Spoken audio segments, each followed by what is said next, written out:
साथियों नमस्कार। आज हम चर्चा करेंगे उत्तर प्रदेश पीसीएस के GS5 पेपर के इतिहास खंड में एक अत्यंत महत्वपूर्ण प्रश्न पर 1942 का जो भारत छोड़ो आंदोलन था उसका उत्तर प्रदेश में प्रभाव पर एक टिप्पणी करें। अगर ये सवाल बनता है भारत छोड़ो आंदोलन और उत्तर प्रदेश, तो क्या इसका उत्तर लिखा जा सकता है। एक बेहतरीन इंट्रोडक्शन से शुरुआत करेंगे हम कि 8 अगस्त 1942 को जो प्रारंभ भारत छोड़ो आंदोलन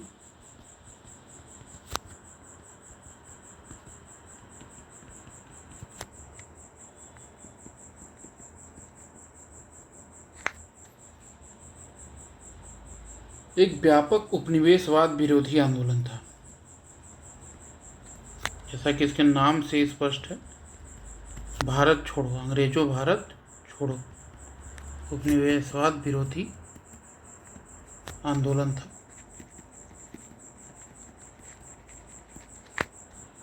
करो या मरो इस आंदोलन का लक्ष्य वाक्य था, जो दिखाता है कि कितनी बेहतरीन तरीके से इस आंदोलन को ताना बाना बुना गया था। और इस आंदोलन की मांग क्या थी, वो बहुत ही इम्पोर्टेंट है। इस आंदोलन की मांग क्या क्या थी। पहली इम्पोर्टेंट मांग थी कि ब्रिटिश शासन को तत्काल समाप्त किया जाए।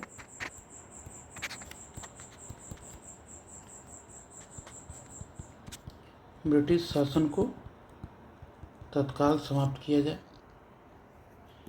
दूसरा इम्पोर्टेंट मांग थी स्वतंत्र भारत की घोषणा हो, भारत को आज़ाद किया जाए और एक अस्थायी सरकार का गठन किया जाए।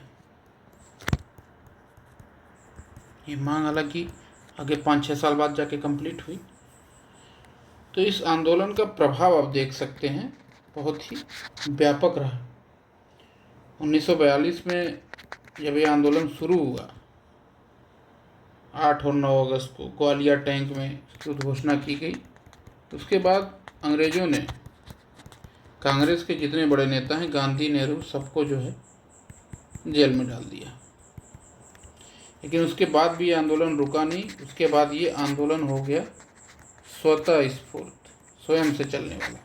हालांकि इसकी कुछ समस्याएं भी उभरी, हिंसा का तत्व तो बढ़ा, लेकिन इसने व्यापक जनता के बीच पहुंच बना दिया और आम जन ही इसको लीड किए।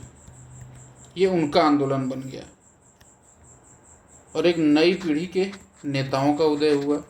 राम मनोहर लोहिया, जयप्रकाश नारायण, ये इसका बहुत ही इम्पैक्टफुल संदेश रहा कि जनता इसमें नेता बन के उभरी। अब बात करते हैं इसमें उत्तर प्रदेश का क्या योगदान था। उत्तर प्रदेश में ये योगदान व्यापक, भारत छोड़ो आंदोलन व्यापक रूप से फैला था। लेकिन जो सबसे खास बात थी कि बलिया में, सुदूर उत्तर प्रदेश में सुदूर पूर्वी क्षेत्र में चित्तू पांडे के नेतृत्व में, जो आपको याद होगा कि 1857 का जो रणभेरी बजी थी मंगल पांडे के नेतृत्व में, वो भी बलिया के रहने वाले थे। एक तरह से इसको अंतिम परिणति तक पहुंचाया चित्तू पांडे ने।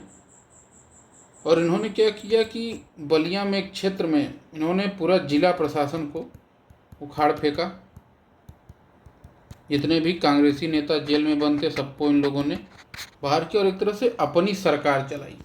ऐसी आज़ाद सरकारें महाराष्ट्र के सतारा में भी चली।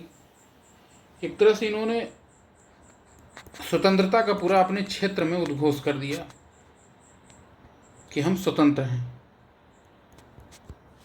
और इन पर वापस शासन पाने में अंग्रेज़ों को काफ़ी समय लगा, लेकिन इसने ये दिखा दिया कि भारतीय अपना शासन स्वयं चला सकते हैं, आज़ादी हासिल भी कर सकते हैं और उसको चला भी सकते हैं।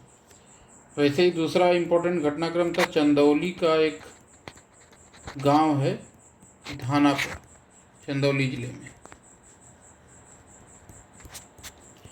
वहाँ लोगों ने राष्ट्रीय ध्वज फहराने के लिए थाने पर पहुँच गए। झड़प हुई, दोनों तरफ से अशांति हुई, लेकिन लोगों के बीच जो ये भावना थी, जो जन जन तक नेता, हमने कहा जन जन नेता बन गए भारत छोड़ो आंदोलन में।